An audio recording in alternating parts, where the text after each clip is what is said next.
Good afternoon, everybody. I'm Tavio Akimasko. It is my pleasure to welcome you to our current implementation science for innovation and discovery session. This is the agenda. Allow me to do some introductory remarks about this, and then we will dive into it.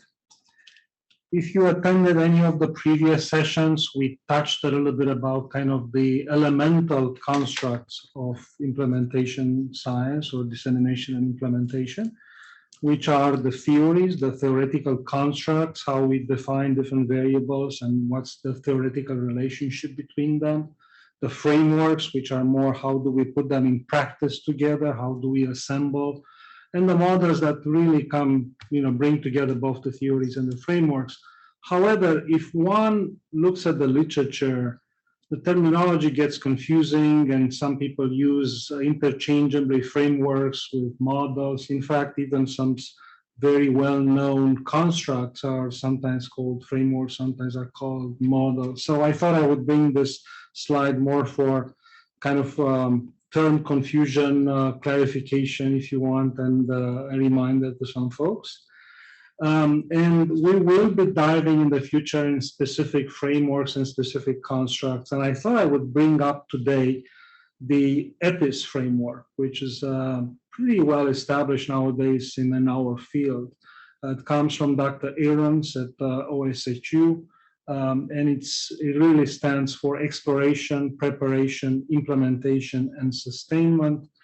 And I think one of the major concepts that I wanted to introduce today with this is the fact that none of these frameworks work without considerations for context. And how do you define and how do you tackle the issues of context? I like differentiating them the same as the EPIS framework does between the inner context and the outer context. So if you want, you can look at the specific structure and function of your own organization as the inner context, and then kind of the outer context, the larger marketplace and larger kind of strategic competitive environment, if you want. But you would not have a very well-oiled machine, a very well-functioning framework in place without taking care of the friction that you may have in the inner context. And of course, you cannot talk about how mature an organization is without paying attention also to the outer context, to the competitive environment. Maybe not surprisingly for those folks in the audience who have had QI quality training, the QA process maturity is not a new concept. Folks have taken a good look at the processes that one has in the organization and how the quality improvement processes in place are actually mature in relationship with how successful they are.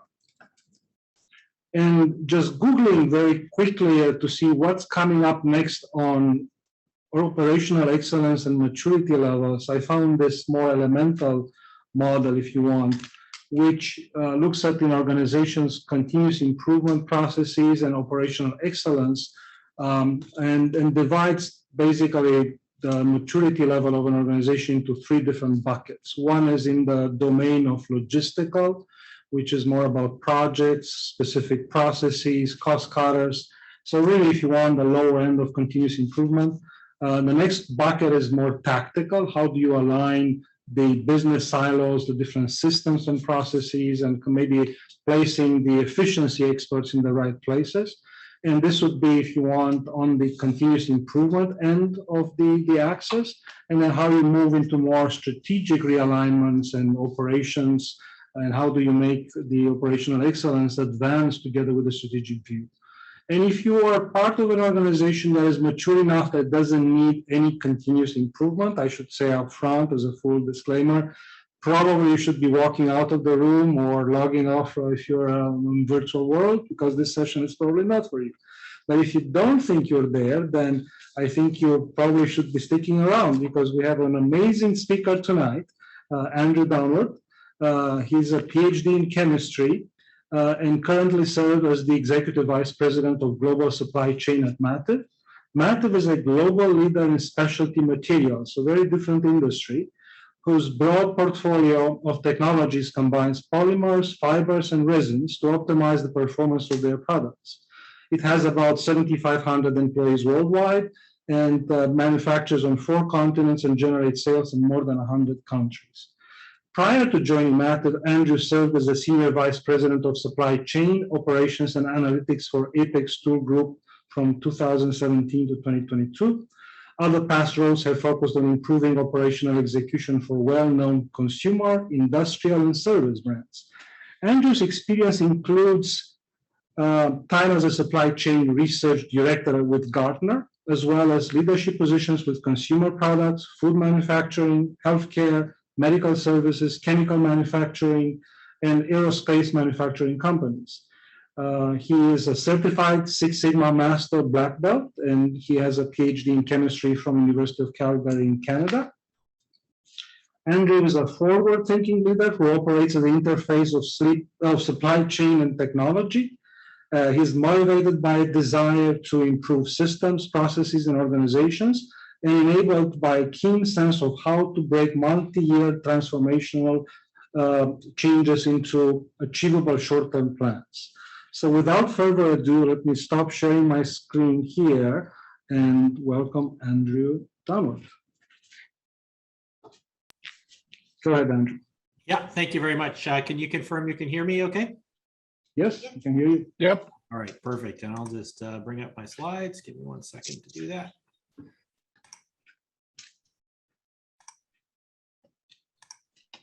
Okay, and hopefully you can see my screen as well. Can you confirm that? Yep. All right, perfect. Well, thank you very much for that introduction. I'll do my best to live up to it. The short version of that would be that I'm a guy who is very interested in this problem of implementation. I do have a background in chemistry, as Tavi mentioned, but for a long time in my career, I've been concerned with the problem of how do you get organizations to do things? And I listened with interest to the last seminar in this series. I'm not sure if everyone was involved with that, but to recap, that told the really interesting story of coming up with a better answer, a better way to do something, a better technical solution. And the question from there, of course, is how do you operationalize that? How do you get it to happen in different areas of an organization? And that's the question that I'm really interested in. A lot of times, I think having the right technical solution, having the better answer, having the better way to do things is the first step of a very long journey. It's a necessary but not sufficient step, of course. So I'm going to be concerned with the parts after that. So we'll get into that in just a second. But before I do that, let me tell you just a little bit about Mativ. And I do this not because I want to give a commercial for the company, but because I thought the context might be of interest to you.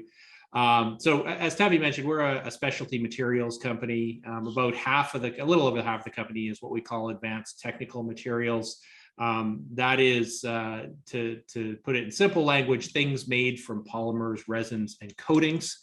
A little under half the company is what we call fiber-based solutions. That's things made from natural fibers, legacy paper businesses, and some other things.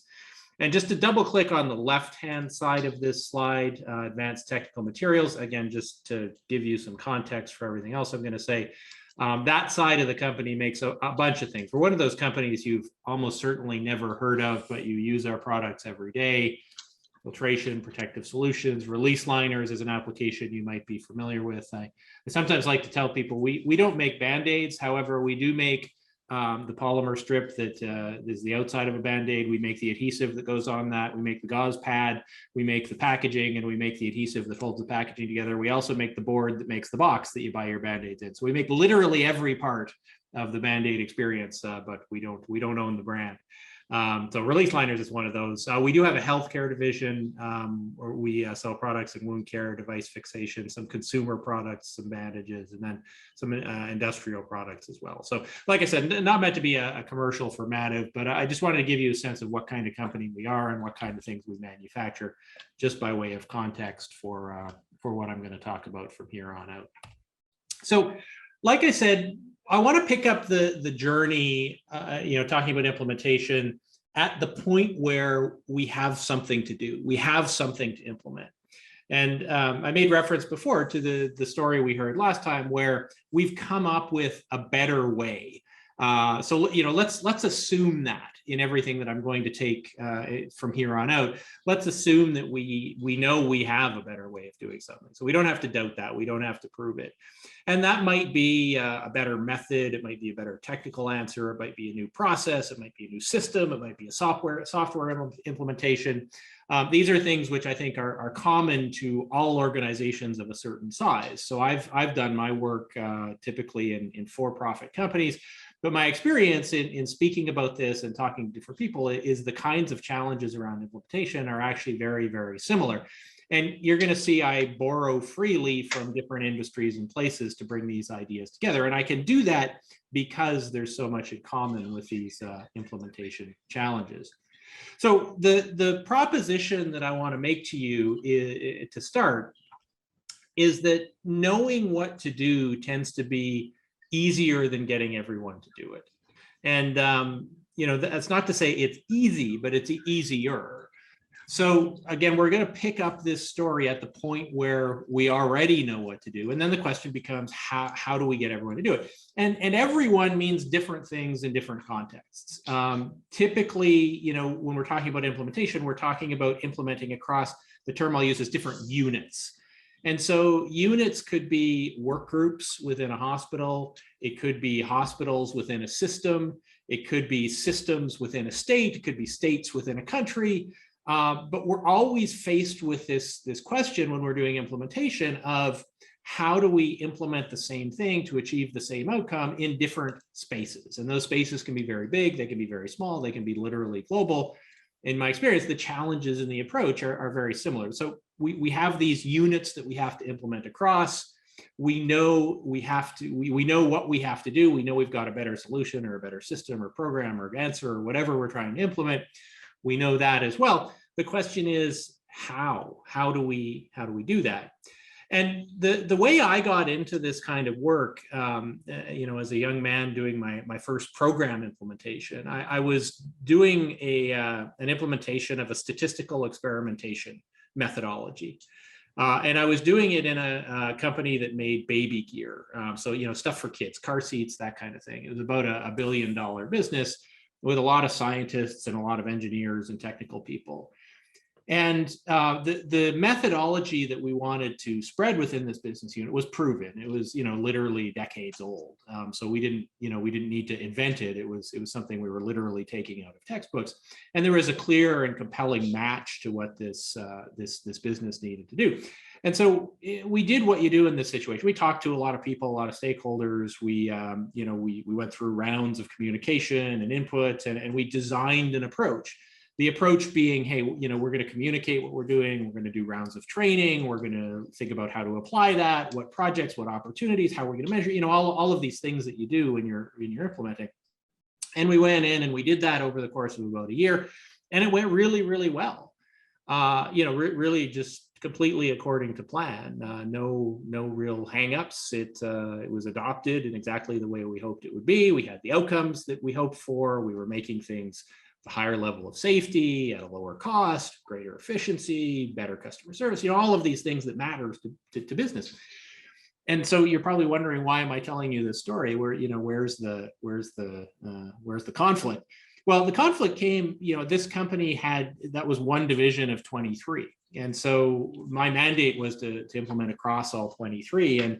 And I did this and came out of the year thinking, gosh, we've cracked this nut. We know how to do it now. And so we documented all of the learnings and what we had done, turned that into a playbook, and turned to the next division and did exactly the same thing. And I'll just fast forward about 6 months of the story and tell you that it was a complete and utter failure. Complete failure. It could not have gone more poorly. You know, like, as in, I wasn't sure I was going to still have a job. Poorly, spent a lot of money, took up a lot of people's time, and really had nothing to show for it except for a lot of grumpy scientists and engineers. And so, you know, we really had to think hard about this question of, like, if we did all the same things that worked the first time, what went wrong? Why did it not happen the second time?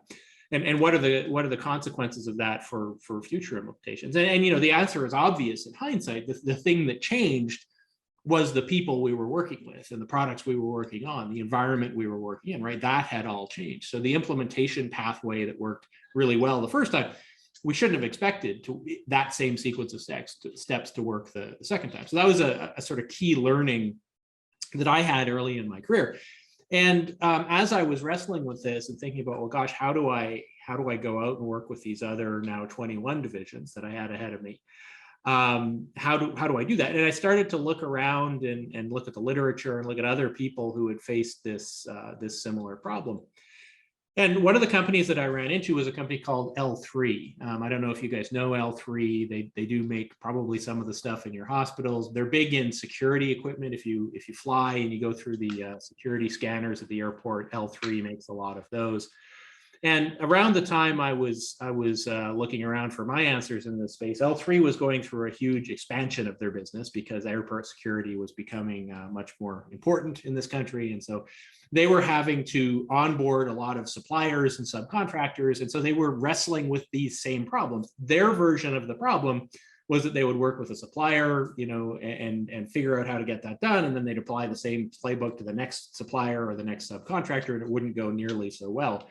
So it was a very different set of circumstances, but the same kind of outcome or problem.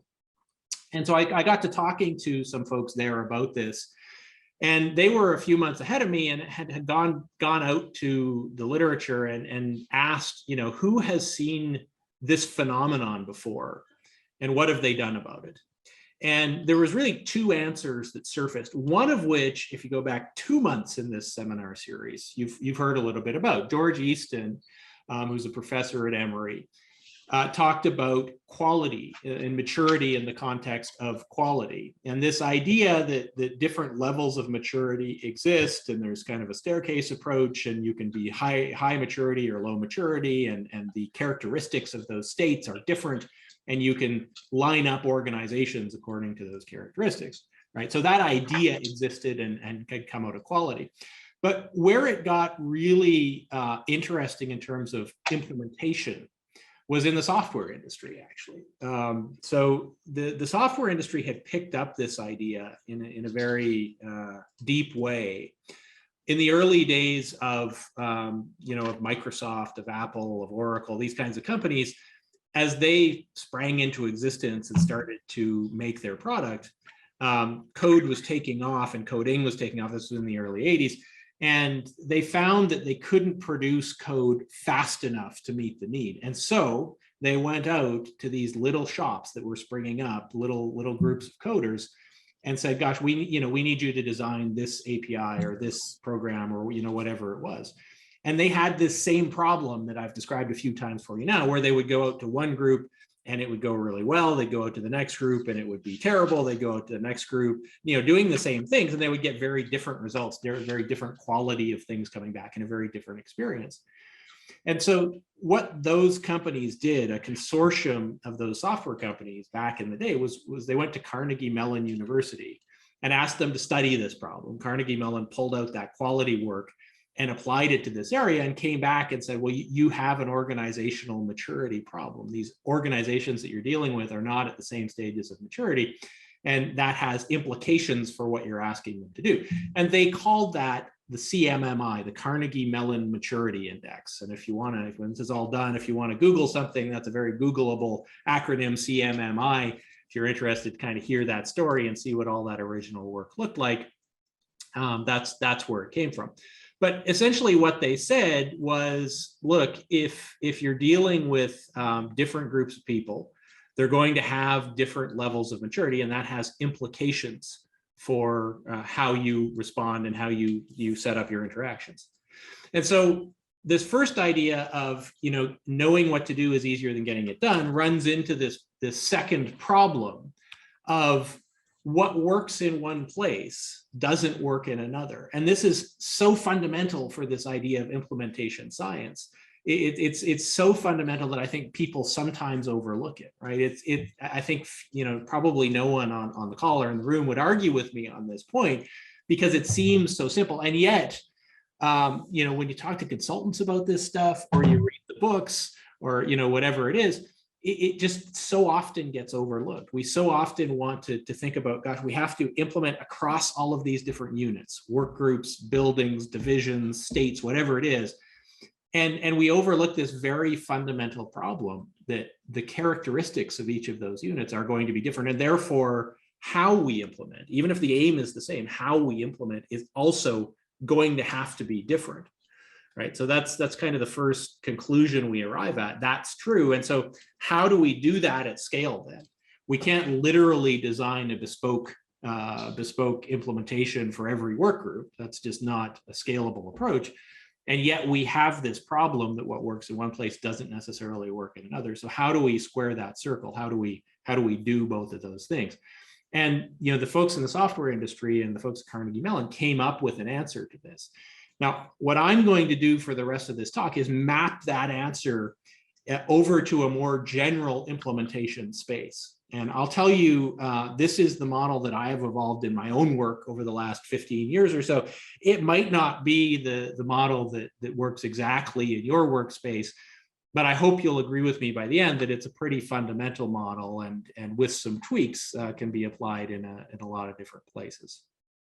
So let's talk about then what the organizational maturity framework looks like. And again, if you saw George's talk a couple of months ago, you'll know the general form of these things. But what the quality work tells us, what the CMMI, the Carnegie Mellon model tells us, what the more recent literature tells us, is that organizational behavior with respect to maturity follows a staircase model. And we can describe that staircase with these words that I've shown you here. I'm going to fill in some more detailed words in just a second, but intuitively, I think this probably makes sense to a lot of people. A low maturity organization has very little process to it. As we move up the step, move up in maturity, we go from no process to having informal process.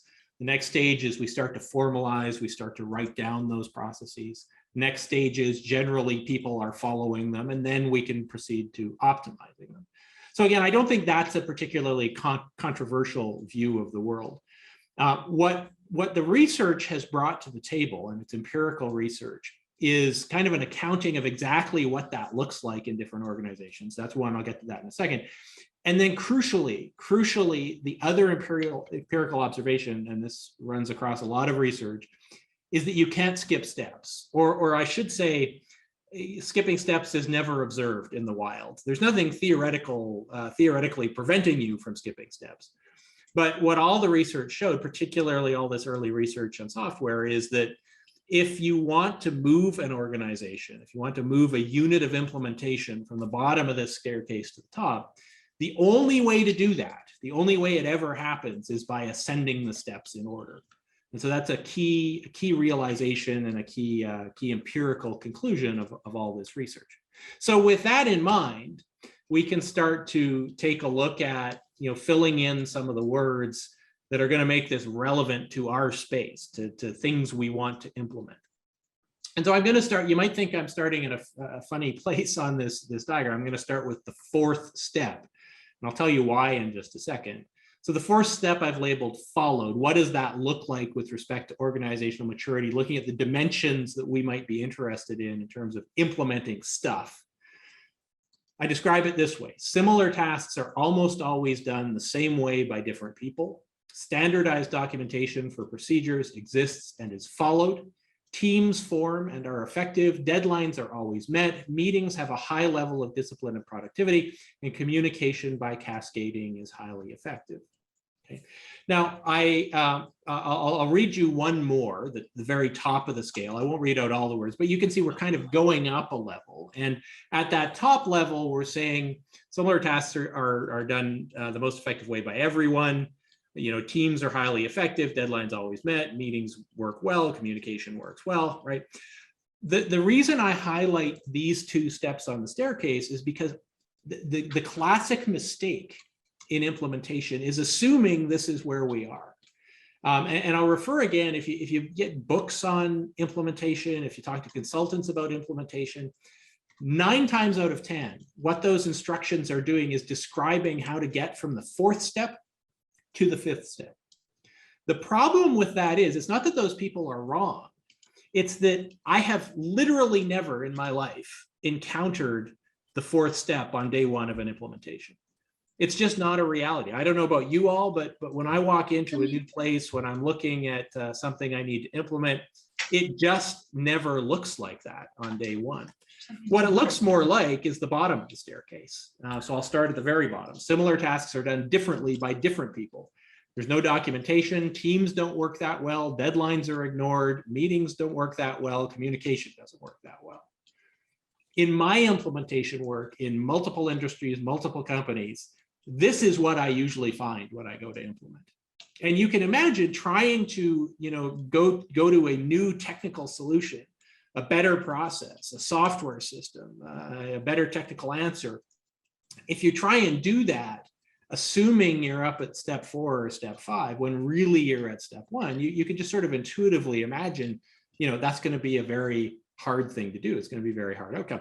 And that's exactly the lesson. I didn't have the words for it at the time, but that story I told you earlier about my very first big implementation of a technical skill set. This was the industrial experimentation. This is the problem I had, is that first division I ran into was pretty high on the staircase, and they were high because they were in a highly regulated environment. But that turned out to be the exception, not the norm. And even there, I think we would have benefited by doing some organizational maturity work first. So I can fill in the second step here. The second step reads, similar tasks are occasionally done the same way by different people. Informal documentation may exist. Teams formed but may or may not be effective. Deadlines are sometimes met. Meetings are variable. Communication is unreliable. Most often, I would say 8, 9 times out of 10, step 1 or step 2 is what I find at the beginning of implementation work. And it doesn't matter what I'm implementing. It doesn't matter what kind of work group it is. Doesn't matter what function. Doesn't matter where in the world. Those are what I usually find when I go in. And I'll just fill in the middle one here. I won't read it out to you. But the point is, you can build out this staircase, and you can learn to recognize the different behaviors. And with that in mind, you can also turn this into a diagnostic tool. And I use that term. I probably shouldn't use that term in this company. I mean diagnostic in the sense of understanding where you are with respect to process. But all I've done here is taken those same series of statements, and I've just organized them in this grid. So across the top now I have some dimensions. Down the side, I have the ratings, the 1, 2, 3, 4, 5, same as Tavi showed you earlier. And now this is just a literal rearrangement of the words, but the value it adds is you can imagine it's not that hard to walk into a new building or interact with a new work group or go to a new place and start to spot where you are, right? These are just things you can observe in the world around you. And so this became a tool for me, and I still use it to this day. The first, second, third day I'm in a place, this is the sheet of paper that I'm walking around with, saying, oh, as I talk to people, as I understand what they're doing, where do we fit? So and this is not something that takes you 6 months to do. It can be done fairly easily in a few conversations. So it's a very powerful way to understand what you're dealing with quite quickly. Now, I'm going to keep going on this a little bit. Hang on a sec, my screen is, there we go. You can do this mapping not only to group behaviors, but to individual behaviors. Okay, so all I've done here is constructed the same, very similar sequence of steps, very similar words.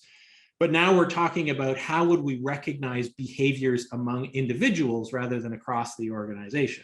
So I'm not going to read those out to you. I'll just go to the checklist version of this. Exactly the same as before. Why is this useful? Well, it's useful because normally we're interacting with individuals or with small groups. And so this is an even easier way to recognize where you are on the organizational maturity scale. And I know you're having to take it on faith for a minute why that's important, but let's just do that. Let's assume it's important. This, again, is something you can print out and take with you. And now as you're having a few conversations around the organization, you can very quickly locate yourself. You can say, okay, what level of maturity is this organization at? And again, we're not making reference to implementing anything in particular here because it doesn't matter. And we're not making reference to any particular kind of implementation unit. Doesn't matter whether we're talking about a campus or a work group or a state or whatever. A few conversations generally serves to locate you on where you are on this grid, so you can understand where on the maturity scale you are. So we arrive at another conclusion. We know that the path to getting better organizational maturity is clear, right? That's been laid out. That research has been done. There's a tremendous volume of empirical research that has organized these things into these grids that I've shown you, these series of steps. The overwhelming conclusion, again, empirically, not theoretically, the empirical conclusion is that skipping steps just doesn't happen. So if you want to get up to the top of that ladder, you have to go through the steps, right? So we've got a path. We know we can't skip steps. The problem then becomes, what's the appropriate work at each step? And again, we can go to the literature and we can see this. And this is where things start to get interesting, because typically what people want to focus on in implementation work, where is that on this scale? Well, it's right at the top. It's continuous improvement. It's introducing new tools and techniques. It's bringing new things to the table. It's changing behaviors. But what have we just learned through all that literature that we just reviewed? What we've learned is most of the time, most organizational units are at the bottom of the staircase, and we can't skip steps. And so I'll repeat what I said earlier using slightly different words. The number one mistake that gets made in implementation, my belief, the reason that so many implementations flame out and just annoy people and don't move the needle, is because we're trying to do work at the top of this staircase when the organization is down at the bottom of the staircase. And in fact, it's the stated aim of most implementations, regardless of what we're implementing, to go from roughly step 4 to step 5. And so if most organizations are not there, but that's most of the time what we're doing, it's clear that most implementations will fail. And that's depressing, but I'm gonna show you some additional statistics which back up that. And so the question is, how do we as professionals who are implementing, how do we avoid that? And I will come around to a general answer to that question, I promise. But this is another kind of crucial idea in what I'm talking to you about today, is the idea that implementation, almost by definition, is level 4, level 5. And organizations in the wild are typically level 1, level 2, level 3. And so what that means is the fastest path to a successful implementation will often start out doing work that is utterly unrelated to the implementation. And that's a very non-intuitive conclusion to make. And so I'll repeat it. Often the fastest way to implement something is to do work up front that is utterly unrelated to the implementation you want to do.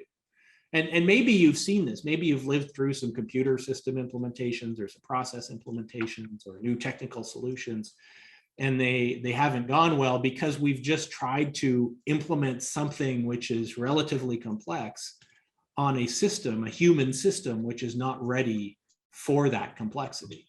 In that case, what you need to do is work on the system and get it conditioned so that you can do the implementation you want to do. That turns out to be the fastest way. So I'm going to pause there for just a second, because we're going to shift gears and talk a little bit about change management in the next few slides. But I want to make sure this point makes sense to you and it kind of hits. So I'm interested in your feedback so far. What do you think? Are you convinced? And what questions do you have for me?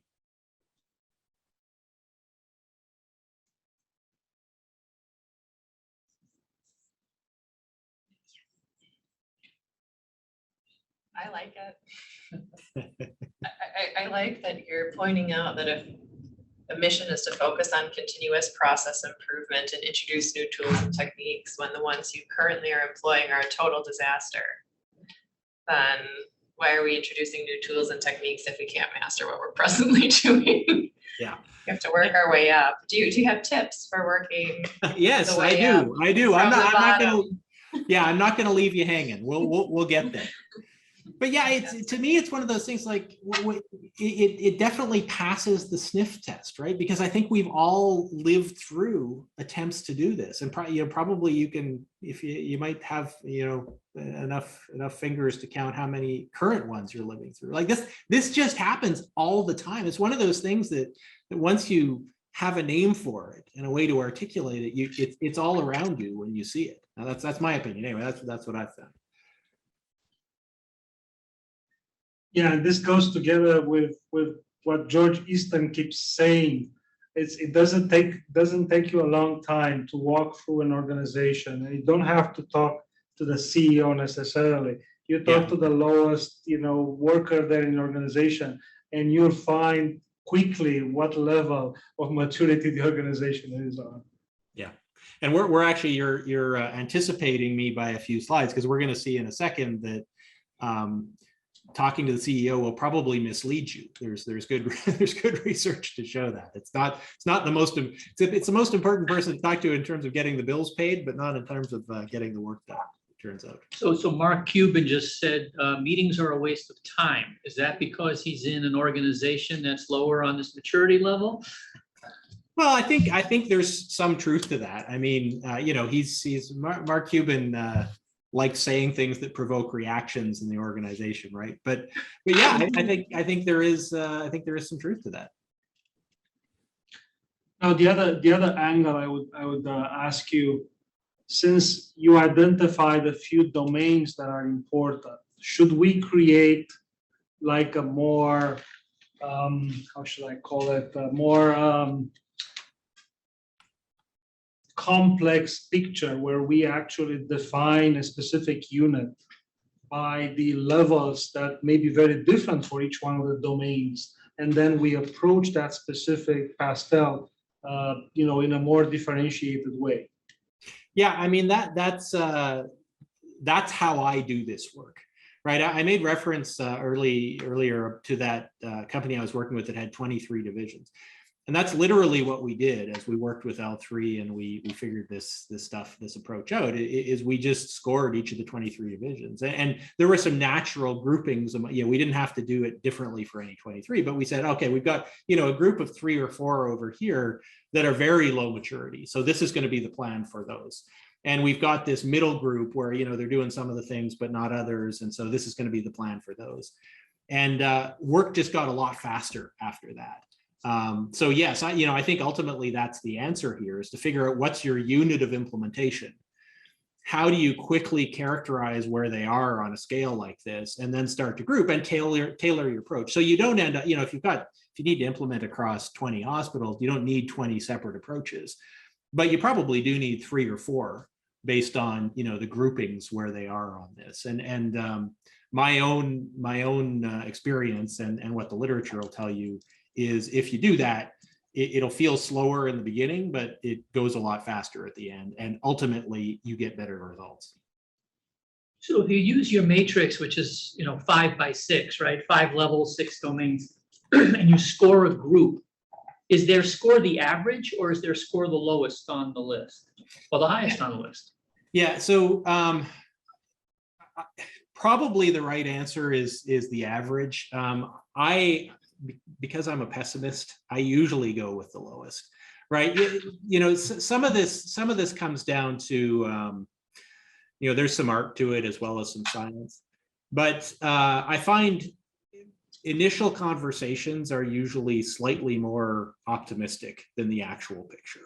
And so I've learned to kind of apply a bias factor, and so taking kind of the lower third of the conversations as opposed to the middle third usually serves me better in the end. And rarely, once you sort of get efficient at this work, and we'll talk about how to do this in a second, rarely is it a consequential mistake to start too low on the ladder, right? It is a consequential mistake to start too high. But starting too low, if you find you started too low, you can accelerate really quickly and recover from that mistake. And so I'm always slightly pessimistic, and I'm going to start assuming a lower degree of maturity and work my way up quickly, as opposed to if you do it the other way, if you assume it's too high, then you lose months and hundreds of thousands of dollars making that mistake, as opposed to making the other mistake, which is an easy recovery.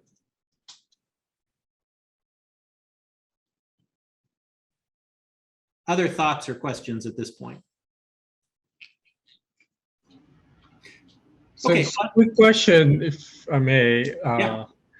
I mean, I would assume operations within an organization are at various stages of these 5 steps. Say an operation is towards the 4th or 5th. Is there an industry standard where things should be reevaluated or re-examined and kind of start from step 2 maybe, and just to reevaluate? Like, okay, are we still optimal? How often should that be done, or how and who should lead such an initiative? Yeah, so I have strong feelings on the answer to this question. Implementation folks are never going to go out of business. There is always going to be a market for us, and here's why. The analogy I like to use is it's like swimming in a river, right? So you can't sit still on this stuff. Either you're fighting your way upstream and getting more mature, or the moment you stop that work, you are swept back down, right? And that's, I don't know whether you consider that inspirational or depressing, but I think that's the reality of the situation, is you don't just get to sit around. And why don't you get to sit around? Because things are constantly happening. There's turnover in personnel. You get org charts changing, you get changes at the top, you get new missions and visions, you get new regulations. In business, you get divestitures and acquisitions. All of these things serve to just knock you down to the bottom of that staircase. As the organizational or as the implementation units change, generally that comes with maturity being reset. And so unless and until you're actively and continuously working on these skills that keep you at the top of the ladder, you're going to have to do that kind of work. So it's a very rare organization indeed, I found, that can get up to the top and just stay at the top. Usually, and honestly, this has been the story of my career, if you change the organizational structure, if you bring organizations together, if you split them apart, if you bring new leaders in, then you're required to do some more work to either move yourself up or keep yourself up. So it's continuous, basically. And I think as long as you're wanting to implement, if you're wanting to do this kind of work, you have to continuously do the organizational maturity work as well in parallel, because things just change over time and it sweeps you back in the river. Does that make sense? Yeah, absolutely. Thank you. In my mind, it always goes back to the law of physics called the law of entropy. Yeah. You really need to put a lot of effort to avoid that chaos, right? Yeah, I sometimes explain it using the law of entropy. In the business world, not everyone understands those words, so I've gone with the river analogy. But yes, entropy rules. There's no doubt about it. Okay, so let me take what will initially seem like a bit of a swerve into the world of change management. I'm going to come back, and I forget who asked, but yes, we are going to get to kind of an answer to all of this. I promise I won't leave you in this depressing state. But I want to come at it through the lens of change management, and there's a couple of reasons for that. One is what we've talked about so far is as the implementer, the person who is bringing the answer, the person who is bringing the new system, the new process. And I think an important viewpoint to consider is the viewpoint of the people to whom this is being done, the hands-on people who are going to interact with whatever it is we're implementing. And change management is a good way for us to get our handle around that. The other thing is change management, has been fairly well studied. And so, again, I function in the business world and people make up numbers constantly. If you didn't already know that, that's true. Any number you see in a business context, probably someone made it up. But this is one area where a lot of work has been done, and there's some good literature and good broad studies to look at, so we can be reasonably sure of our conclusions.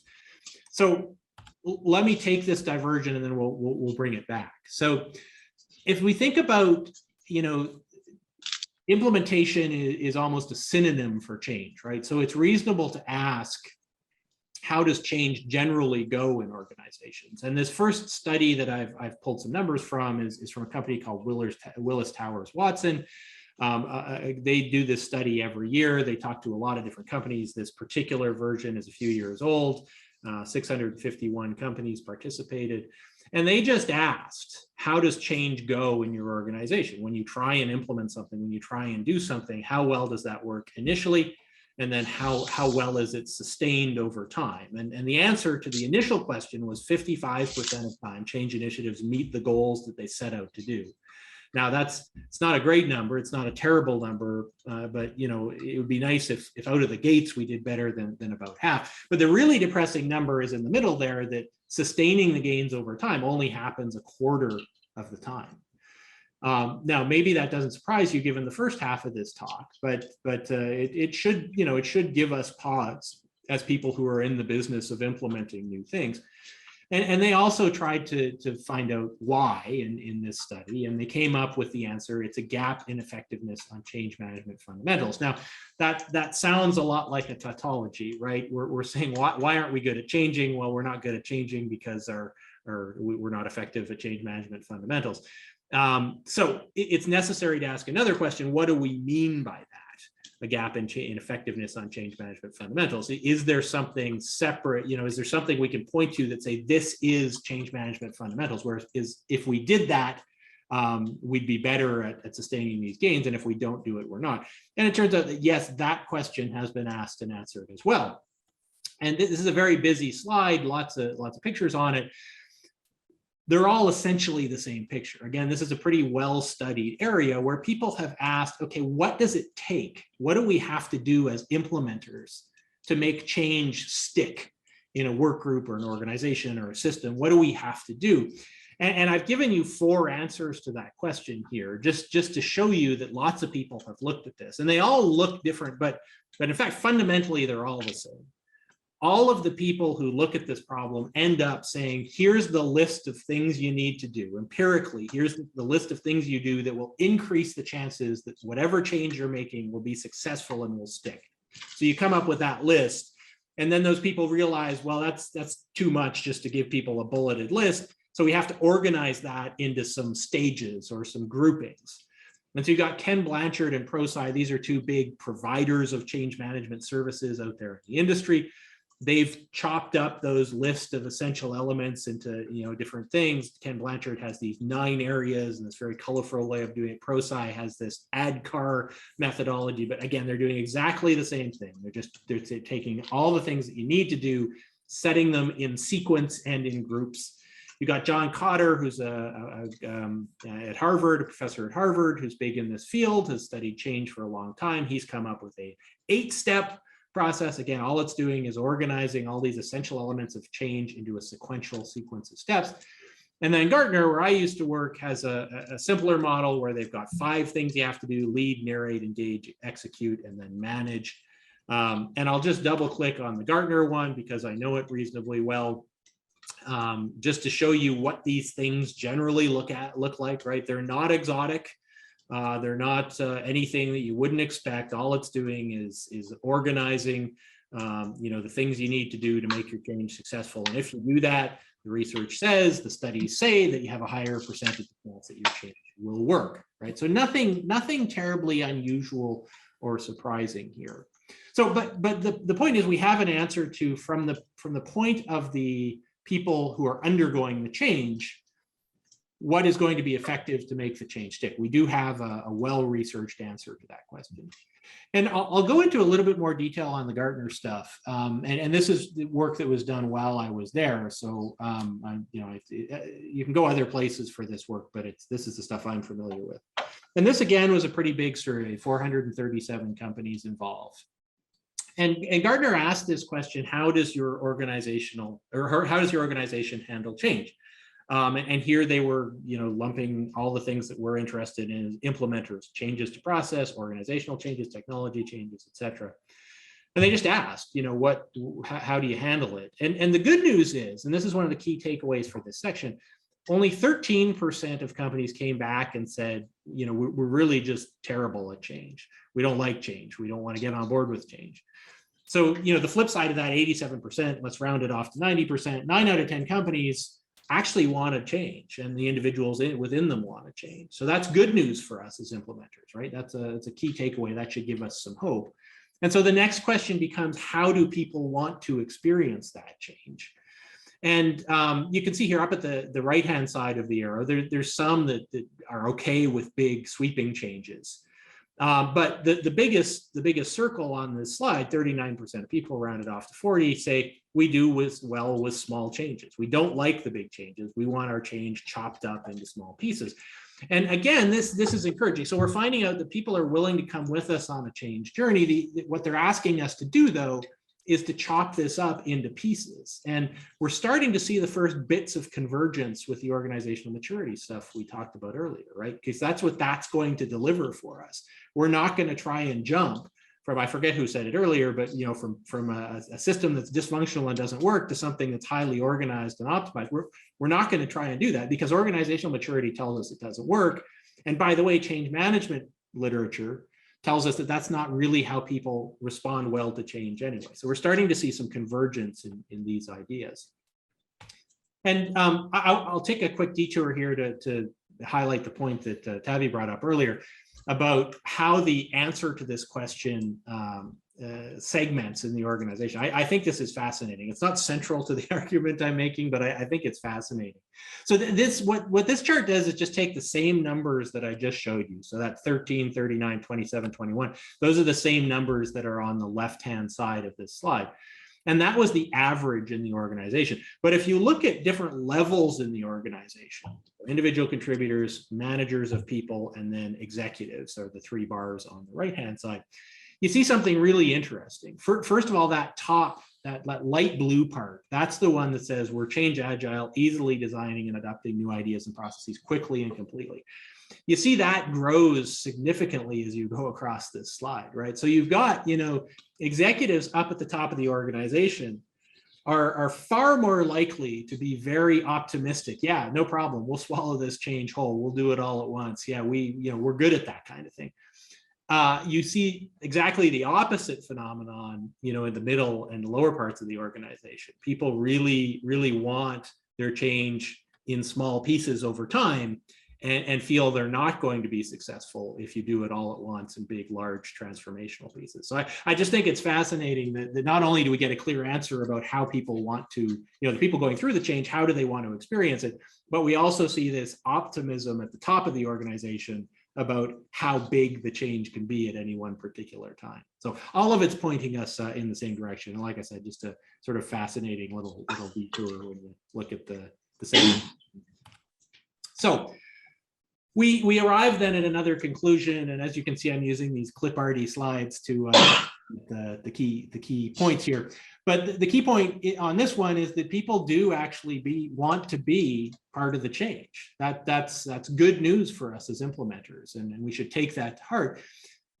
They have some preferences about how they want to experience change, and good news for us, how they want to experience change lines up pretty closely with what organizational maturity research tells us we should do, tells us how we should implement. So these things are starting to come together.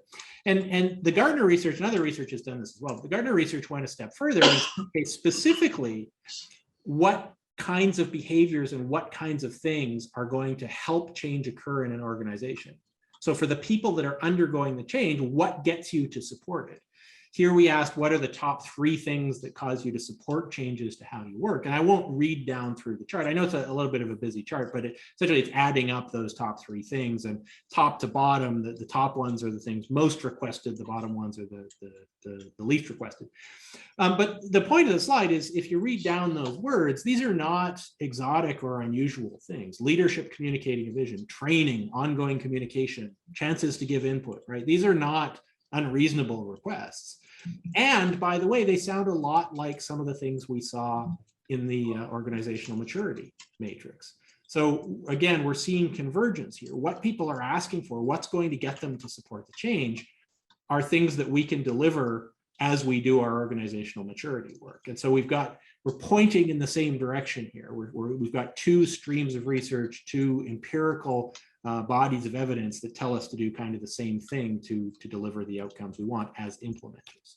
So all of this implies that there is a general method underneath all of this. And I'm going to show you my version of that in just a second. And I hasten to add that it might not be exactly the same as what you come up with for your particular area and your particular type of implementation. It's going to vary a little bit, but there is these two general principles, these two bodies of literature that allow us to say there is a general method to doing this stuff, which is going to greatly accelerate and increase your chances of ultimate success. And so the question we want to ask ourselves, we already talked about what's the appropriate work at each step. This is a slide we saw before, so I'm just reminding you of the form of this. We've now taken the detour through the change management topic. Now, the real question, the real important thing, what we've been working up to is what are the appropriate actions at each step if we're implementing? This is really what we wanted to get to through all of this stuff. And so we can start to fill this in. And again, I'm giving you my version of this. So just to set it up, we're going from this sort of general statement of, okay, what's the appropriate work at each step? What are the things we want to do? Okay. And, I filled in words here at the bottom. You can see we're going to, just as an example, I'll read one of them out. It's establish common procedures of any kind, form teams of any kind, enforce discipline for meetings and plan communications, establish consequences and rewards around deadlines. That's the very bottom, right? I already said we don't want to start at the top generally because that's not where we are. So usually we're on these steps 1 and 2. Steps 1 and 2, note, again, these are completely non-specific.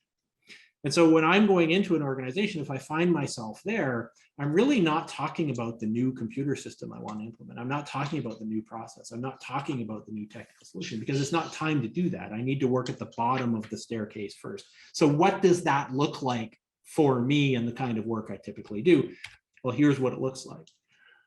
Almost always when I start in a new place, I'm doing 3 things: forming steering teams, forming business teams, and working on meeting cadence and behavior. Why am I doing that? Because I won't go all the way back, but the organizational maturity literature tells me that those are the kinds of behaviors that are going to move me up those first couple of steps.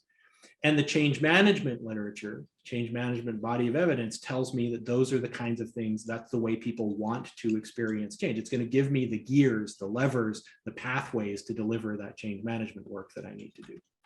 So, I've been at my current company for about a year now.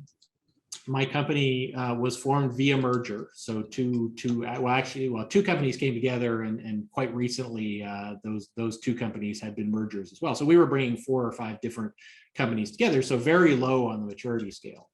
And so what did I do when I got here? Even before I started to figure out or think about, what are the relevant business outcomes to deliver, was this kind of work. Form a steering team, form a business team, start to work on meeting cadence and behavior. Which meetings, which behavior, it doesn't matter. I just need to know that I can hold meetings and that people will show up and that they'll be productive, that voices will be heard, that we'll take notes, that we'll have outcomes, that we'll follow up, all of these classic meeting behaviors. We just need to know we can do that. Until we've built that kind of discipline, it doesn't make sense to try and work up the ladder. After I've got that basic, patterns of behavior established, what do I work on next? For me, it's in 4 areas. Starting on the left, agree on metrics. How are we going to measure the success of what it is we want to implement or what it is we want to do? Let's start to write down the rules and the processes that will be required for us to do that. Let's start to evaluate or agree on how we're going to evaluate our own progress towards that goal. And let's start to draw the people together who are going to be involved. Again, not making any reference to the specifics of the change yet, just trying to establish these behaviors in the organization. And I'm going to work up one of these dimensions just to give you a sense of how it goes as I go through this kind of work. So let's talk about the agreeing on evaluation criteria. Once I've done that, once I've written that down, and just to give you an example, I recently did this in a process area. So we needed to deliver a new process to the organization, and we used in a community of practice to agree on the evaluation criteria. For us, that was a series of 88 statements. We said, if we're doing these 88 things, then we'll know we're doing this in the right way. So that was agreeing on the evaluation criteria. Then we go out as we increase in maturity. Part of that increase in maturity is to be able to assess how many of those 88 are we doing today in each part of the organization. Then as we work our way up, we say, okay, we're, let's say we're doing 50 out of the 88. Well, then we need a plan to close the gap on the rest. We need to execute those action plans and reach that standard that we have written for ourselves. And then the last stage is about, well, what do we want to be known for? What do we want to be really good at? What's going to deliver the value for us in this particular process? And that's where we start to implement. That's where we start to bring new tool sets, new organization, new answers, new ways of doing things. So it just gives you a sense of, how you do this work as you step up. And it's like I said, I've said a few times, it's not exotic or unusual work. It's just about thinking, how do we take what we've got? How do we use the behaviors in the organization right now and focus them on working up that staircase in order to get to the implementation that we want to do? I'll build out the rest of this for you. The purple one, we agree on metrics. Once we've done that, the next stage is to start publishing those metrics in a way that everyone can see them. We'll start to evaluate our metrics against targets. And then as we get into implementation, we'll think about how are we establishing root causes for the misses to those metrics and taking actions to close the gaps. And again, that's implementation type work. Community of practice, start, at the beginning, it's just about getting the right people together, literally creating a forum where those people can be in the same place and talk about this stuff. Next stage is starting to use them. How might we use them? Well, it's right here on the page. Building those evaluation criteria and assessing against them, publishing metrics. That's all great stuff for community practice to work on. Next stage is to start challenging them. How are we going to get better? What is implementation going to look like of whatever we're implementing? And then starting to build infrastructure to lock in those best practices, making sure we don't backslide. Documentation becomes training. Training becomes delivery of training in the organization, and then eventually that becomes customization around exactly what we want to do on implementation. So the message here is that none of this is stuff you've not heard of before. I'm sure you've all experienced all of these boxes that I've listed here. The art of this is in realizing where you are and sequencing these activities, which are very normal activities in any organization, sequencing them in a way that leads you up this staircase, and then putting the implementation work in the right place. And again, I'll just finish off this slide by emphasizing that the implementation, typically we're talking about those top couple of levels, right? Those actions that I've listed here, that's where we get into the new stuff, the new tools, spending money on a new system or trying to change a process. Usually you've got quite a bit of work to do before you get to that being the appropriate activity. And it doesn't always feel intuitive to say, I'm going to go work on these other things before I get to the implementation. But the learning of all of this, the change management learning, the organizational maturity learning, is that is in fact the fastest way to get to the implementation that you want. If you're already at a stage 4 or 3.5 or something like that, bless you and go implement. But again, I will say I don't normally observe that in the wild until and unless I've done the kind of work shown at the bottom of this. So let me just do a quick recap and then we'll open it up for some more discussion. We started off by saying that, in a lot of cases, we know what it is we need to do. We know what the new system is we want to implement. We know there's a better process. We know there's a better technical solution. That's it's necessary, but not sufficient.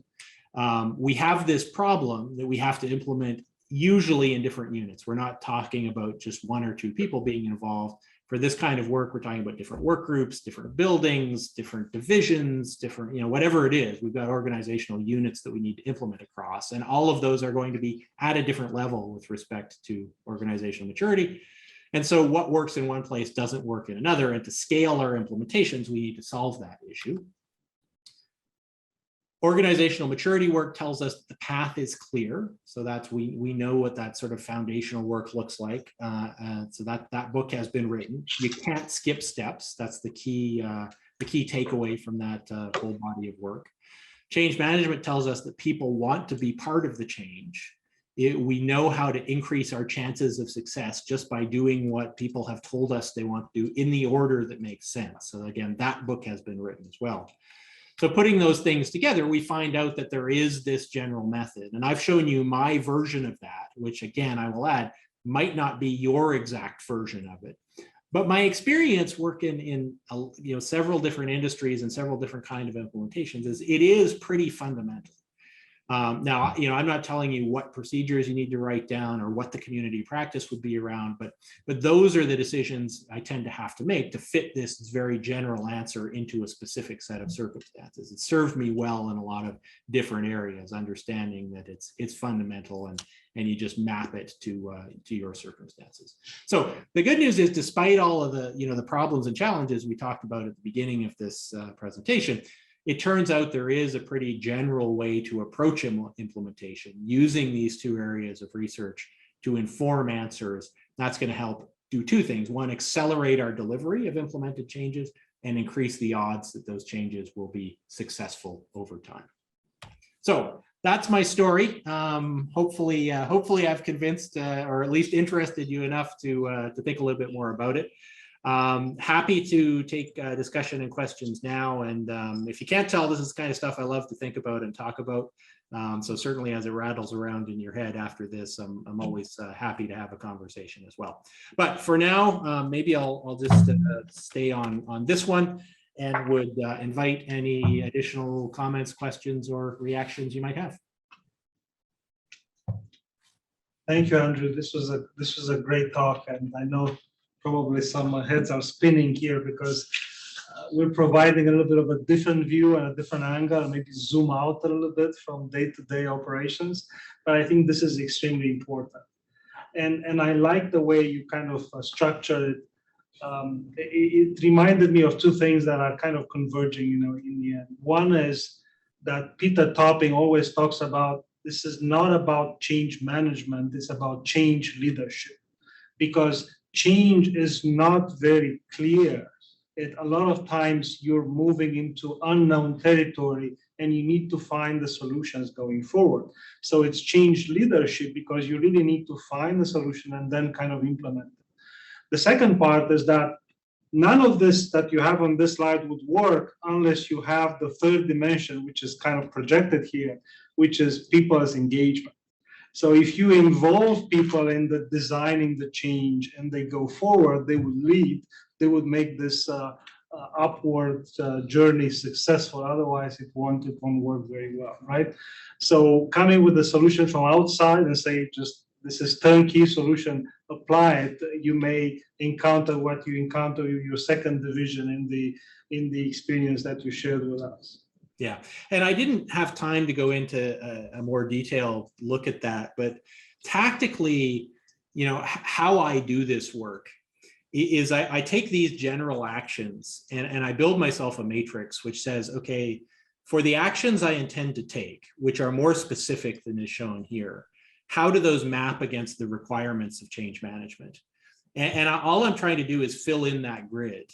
So if I'm going to build a community practice, as an example, as I almost always do at the start of this work, then I'm also looking to satisfy some change management requirements, which will point you towards that engagement. So, just as an example, it allows you to get a group of influential people from the organization and ask that group of people, what do you think about what we're doing here? And how would it best be delivered to the organization? What kind of training would you like? How fast can we do it? Right. And that's the change management literature tells you should be doing that. You should be asking it. The Gartner study we saw tells us that people want to be asked those kinds of questions.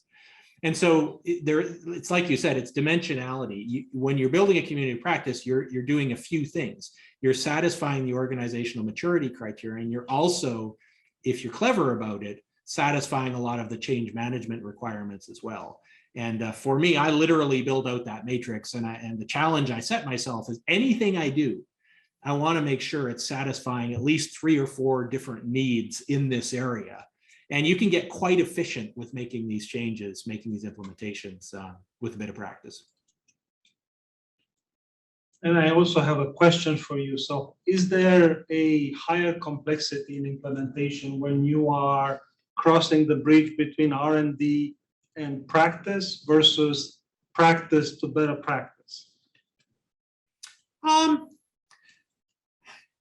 I think they're different kinds of changes. I don't know. I have to think about that. You know, you're asking a question on average is one different than the other.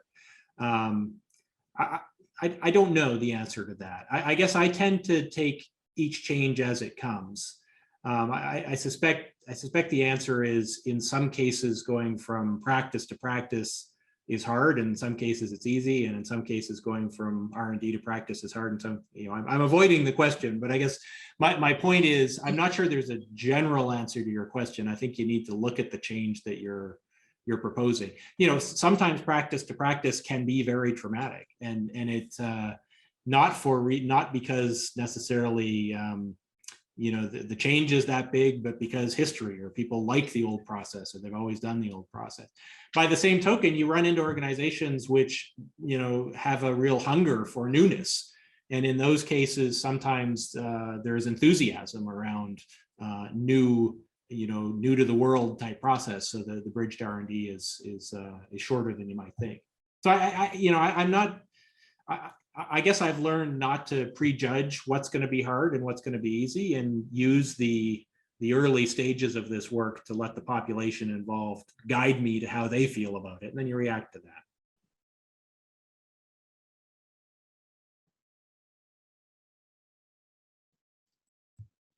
When you think about change, you think about the magnitude of the change, maybe the time to implement the change, and maybe the number of changes needed within the organization.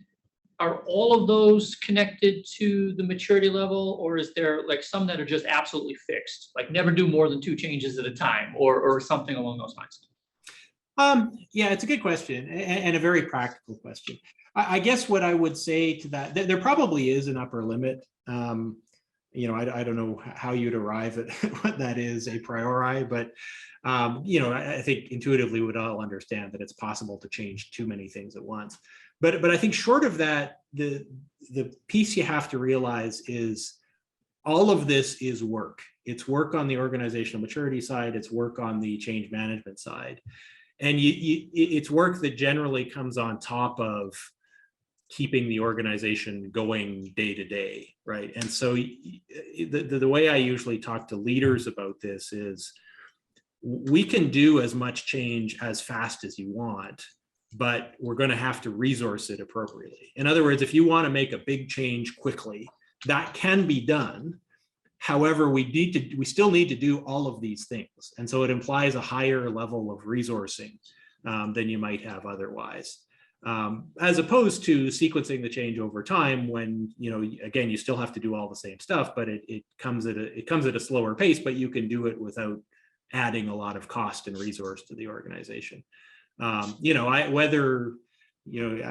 be hard pressed to say whether, you know, 2 or 3 or 4 big changes is you know, what's the right or wrong number.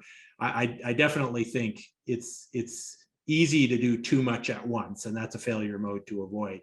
But short of that, it really becomes a resource and speed question more than anything.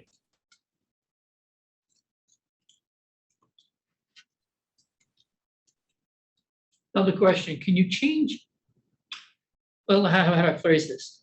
Most of us are at middle management levels. Yep. Not upper leadership levels, but we're charged with potentially changing institutional-wide practices. Can you change up, or do you have to get upper level engagement to change down? You know, so there's probably a data-driven answer to that question. I am quite skeptical about top-down change. I think it can help to have top-down support. Well, it does. You know, clearly it does help, and certainly you can't have you know, the leadership levels of an organization actively resisting you. But it's been less useful than you might think, in my experience, to you know, just have have the leader of an organization or the upper levels be cheerleaders for changes. I mean, it's nice, but it doesn't actually get most of the work done. I think you know, my answer might strike you as optimistic given everything else I've said, but I think not only can you do change from the middle of an organization, it's almost the best place to do change from. Because when you look at the kind of work that this approach implies, the work that's shown on this page, that is the work of the middle of an organization, right? We might not be able to rewrite the mission and vision of the organization, but we can build a community practice. We can build an assessment. We can define metrics and publish metrics. And that's the stuff that really is important and really tends to get skipped a lot of the time. So I think change can, in a lot of cases, should happen. Now, the more you can have senior leadership on board, the better. I always want to have those people saying the right things. But that on its own is certainly not sufficient. And even if you don't have cheerleaders, I found you can get an awful lot done through this kind of approach.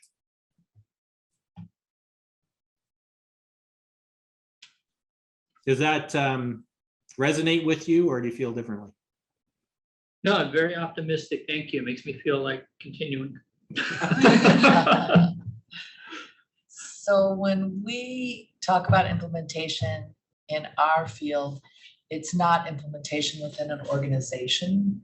It's implementation across organizations that don't have any dependencies upon each other, because it's clinical research. And clinical research is largely set up this way because we have protocols.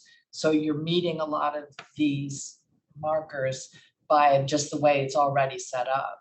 But the challenge is where you have differences among the organizations, I think. Yeah, I would submit to you that, I'm not a clinical researcher, so I can't say this with certainty, but I don't think our worlds are so different as you might think. Often I'm dealing in different factories or different division or those kinds of things, which superficially are the same. They have the same set of ground rules. They have the same organizational structures. They have the same compensation structures. A lot of that infrastructure is common. And yet, within that fairly rigid framework, I still find vast differences in organizational maturity. And that was, it took me many years to learn that was the case, that even though, I would talk to these senior leaders and they'd say, oh yeah, factory A, factory B, we run those exactly the same way. And I'd be like, okay, great. Well, I'm just going to implement the same way. And it never worked that way. It never worked that way. So again, don't pretend to be an expert in your area, but I think the general conclusion holds. Figure out what your unit of implementation is, and figure out what your version of these measurements that I've shown you here today is. And that will be key to unlocking what the correct approach is. Even though you're trying to do the same thing, doing the same thing in different places will have a different set of actions. You don't have to take my word for it. Give it a try and see what you think. But I found that the implementation unit, that's my word for it, implementation units don't tend to be, the differences don't tend to be that variable depending on what space you're looking in. Can you touch on organizational culture and how that plays into the ladder of the maturity levels?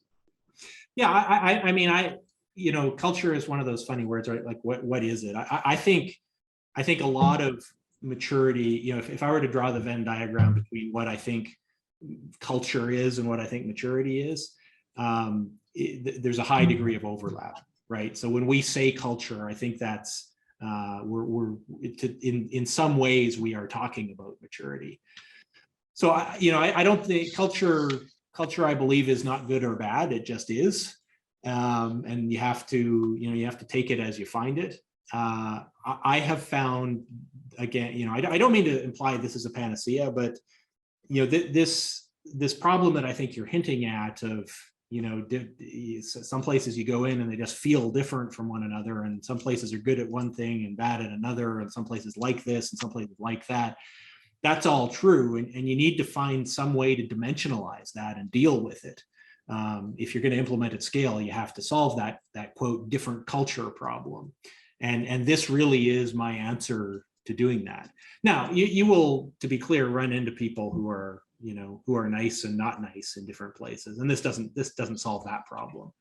But the idea that, you know, some places are very interested in change, some places are motivated by money, other people are motivated by new knowledge, other people are motivated by saving lives, you know, those kinds of differences, actually you can sort of dimensionalize here and grab hold of here and design approaches for here. So I think I'm not saying they're synonyms, but I think there's a lot of overlap between what we call culture and what organizational maturity catches for us.